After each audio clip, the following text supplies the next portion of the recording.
Hello सभी social media family को मेरा प्रणाम। छोटू को ढेर सारा प्यार।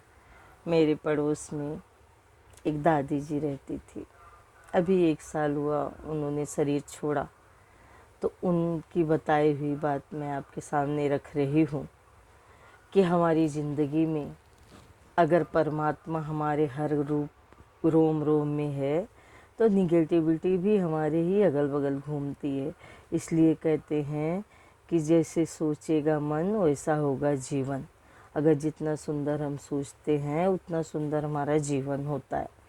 तो दादी जी बता रहे थे कि वो मुंबई के मीरा रोड में एक चौल में रहते थे। चाल 2 मंजिला थी। तो बोलते थे कि दादी जी भाड़े पे थे, और फिर वो बोलते उनके छोटे छोटे बच्चे थे, उनके उम्र की बात है जब वो नौजवान थे। तो बोलते मीरा रोड से वो भाईंदर शिफ्ट हुए, और वहाँ पे फिर उन्होंने नीचे ही रूम लिया और दोनों बच्चों के साथ उधर शिफ्ट हो गई। क्योंकि पति बहुत पीते थे तो पति का भरोसा नहीं रहता था, कभी आते थे नहीं आते थे, कंपनी में ही रुक जाते थे। तो दादी ही बच्चों का पालन पोषण करती थी, 2 बेटे थे।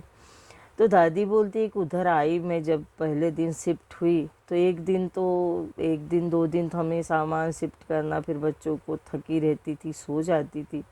मैंने इतना ध्यान नहीं दिया, लेकिन मैंने देखा कि अगल बगल के लोग कोई खुश नहीं है, कोई मेरे पास मिलने नहीं आया। क्योंकि चौल में सब, आप जानते हो मुंबई की चौल में सब इससे घने लोग रहते हैं और एक दूसरे पे बिल्कुल नज़र रहती है।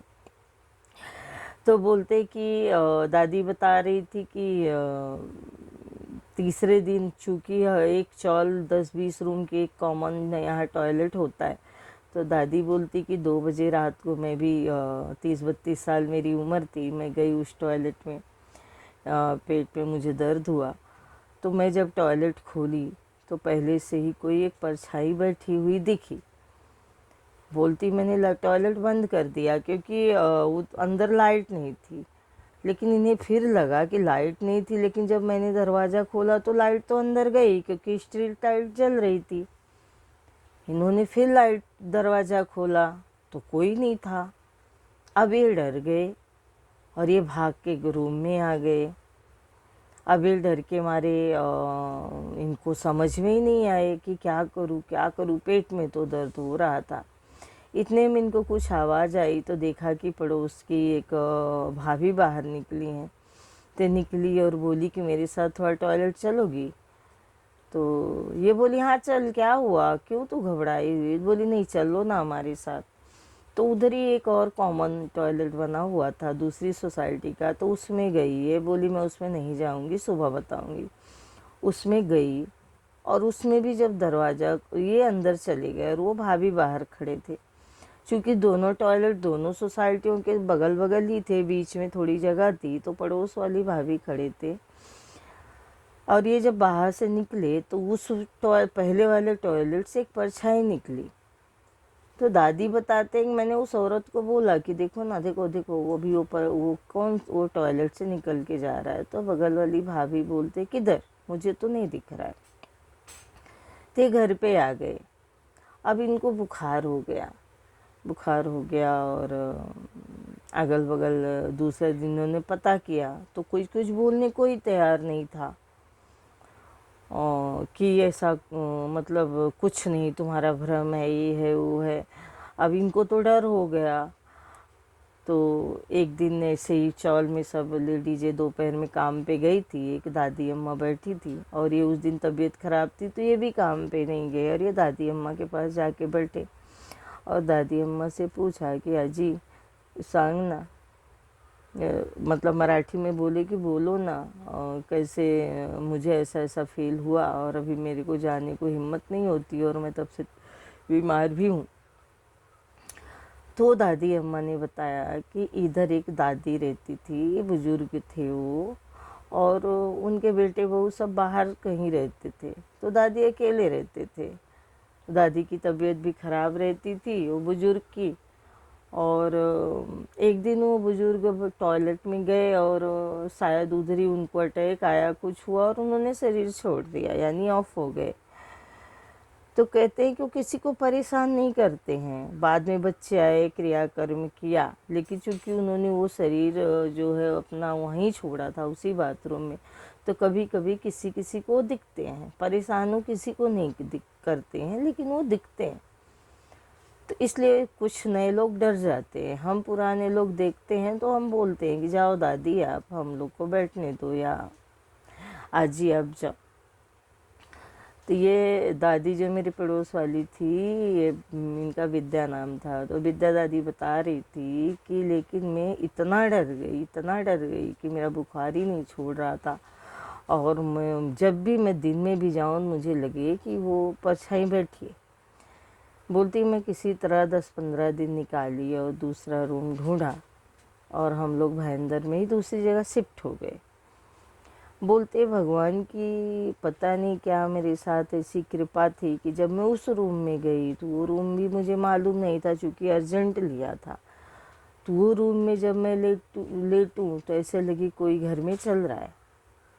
विद्या दादी बताते हैं कि अब मैं हैरान हो गई कि अभी एक रूम छोड़ के आई, पति का कोई साथ नहीं है, छोटे छोटे बच्चे हैं, अभी दूसरे रूम में मेरे साथ।